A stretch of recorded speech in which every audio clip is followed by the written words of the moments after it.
This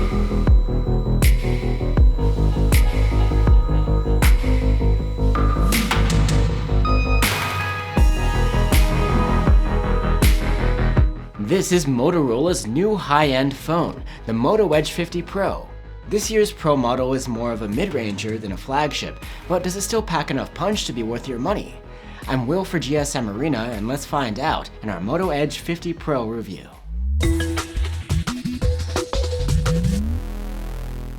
Last year's Edge 40 Pro was the flagship model of the Moto Edge lineup, but this year they're doing something different. In 2024, there's going to be a higher tier Ultra model, so the Pro model isn't the flagship anymore. That means the Edge 50 Pro doesn't get the top chipset, but it still brings a bunch of high-end features. Moto has collaborated with Pantone for a while now for its phone's colorways, but the Edge 50 Pro also has Pantone-validated color science on its curved display and cameras. The design is again curvy and sleek, but this time around, rather than glass, the back is made of eco-leather, which is a rubber-like polymer. It curves nicely into the aluminum frame, and the texture adds a lot of grip. The phone feels light and quite comfy in hand. Like last year, there's proper IP68 rated ingress protection against dust and water too. The display of the phone is a 6.7-inch OLED with a 1220p resolution and a 144Hz refresh rate. 144Hz may be a bit less than the 165Hz on the Edge 40 Pro, but both phones will only go out to 120 in the auto refresh rate mode. The highest refresh rate possible is a separate mode in the display settings, but in general the screen's refresh rate will dial down to save energy when you're not interacting with it, not to below 60Hz though. The display itself looks great. It's plenty sharp and contrasty. The Pantone validation in the natural color mode means that colors and skin tones are accurate by their standards. There's support for HDR10 Plus video too, but not Dolby Vision. The max brightness here is excellent. We achieved over 500 nits with the manual slider, and this can boost to nearly 1300 nits in auto mode when you need it, more than plenty for outdoor use. For audio, you get a pair of stereo speakers. Their loudness is very good, and the sound quality is improved over last year, with better low end and more balanced mids and highs. I'm wide awake, but you're a nightmare. I can't escape, I'm seeing you everywhere. You can unlock the Edge 50 Pro with an under-display fingerprint reader. It's fast and responsive. And the Edge 50 Pro can come with 128, 256, or 512 gigs of storage. That isn't expandable through microSD. Moto has come out with a new software experience for its phones called Hello UI, which runs on top of Android 14. It's actually quite similar to what we've seen on Moto phones in the past. As before, the experience is similar to stock Android, but with custom Moto features added, and these you can find organized within the Moto app.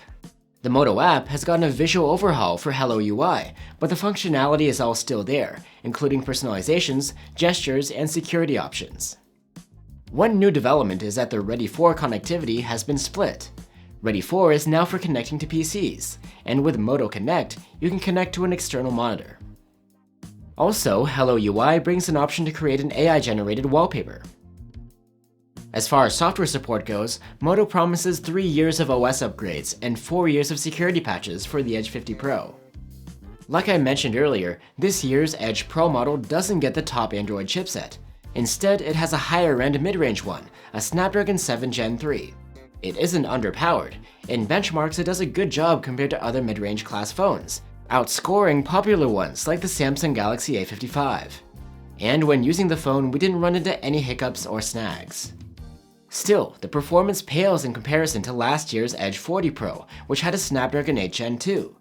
And for the same amount of money, you can get a competing phone that packs some flagship silicon. At least the thermal management here is excellent, with minimal throttling during our prolonged stress tests. The phone packs a 4500 mAh battery, and battery life isn't impressive, but it's decent. The Edge 50 Pro earned an overall active use score of 11 hours and 59 minutes, with a solid video playback time. Like last year, the Edge 50 Pro is rated for 125-watt charging, and a charger comes in the box. Some markets may get a 68-watt adapter though. With the 125-watt one, the charging is incredibly fast. We were able to charge the phone from 0 to full in just 18 minutes. There's also support for fast 50-watt wireless charging this year, and reverse wireless charging too.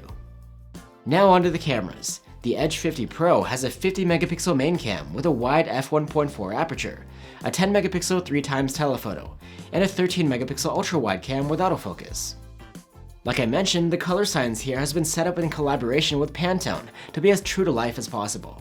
During the day, the main camera is solid, producing photos with plenty of contrast and expressive, likable colors.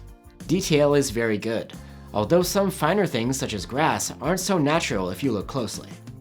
When capturing people, the Edge 50 Pro does a good job with skin tones too. Thanks to the main camera's super wide aperture, if you're shooting a close subject, the shallow depth of field will produce a nicely blurred background. On the Edge 50 Pro, you get Google Photos' AI-based Enhance feature as a toggle directly in the viewfinder, and you can leave it on to get the effect all the time.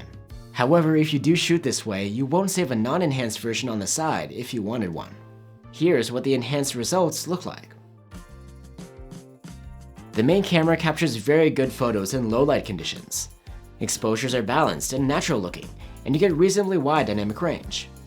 Colors are excellent, both in terms of white balance and saturation. The detail is good too, but it has somewhat of a processed quality to it.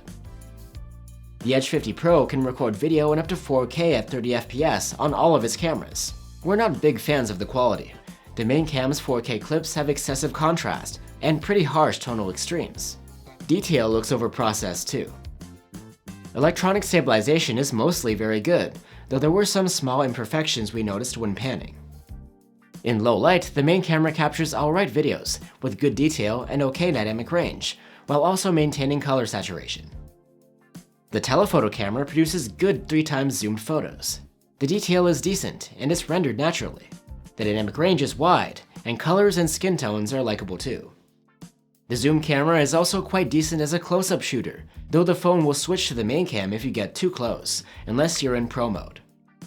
The phone's telephoto camera does a good job in the dark. Sharpness and detail are great, dynamic range is excellent even in difficult high-contrast scenes, and colors are generally on point. The telephoto cam's 4K videos aren't quite as contrasty as those of the main cameras, and the detail looks a bit better. Now the ultrawide cam. It's excellent for this sort of camera, delivering sharp results with wide dynamic range and pleasant colors. And since it has autofocus, you can capture nearby objects with exaggerated perspectives or some distorted close-ups. The ultrawide isn't half bad at night. Pixel level detail can be a bit soft in the shadows, but better lit scenes are rendered quite well. Colors and dynamic range are generally very good too. The ultrawide's 4K video is again overly contrasty, and the detail is a bit softer than on the other two cameras. Selfies come from a large sensor 50-megapixel front-facing cam with autofocus, and they're great. Detail is excellent, dynamic range is nice and wide, and skin tones are lifelike. So there you have it guys. The Moto Edge 50 Pro brings some nice features like a light waterproof build, a curved OLED screen, solid cameras, and great connectivity options. There are a couple of downgrades compared to the previous Pro model, a lower tier chipset, and a lower screen refresh rate. At least the wireless charging is faster. In the end, the Edge 50 Pro competes in the upper mid-range territory and demands a price that's higher than other popular mid-rangers. But if you like the Moto Edge's features or design, and the chipset doesn't bother you, it could be worth checking out. Thanks for watching guys. If you're interested in alternatives, you can check out our reviews of the OnePlus 12R and the Samsung Galaxy S23. Let us know what you think, and I'll see you on the next one.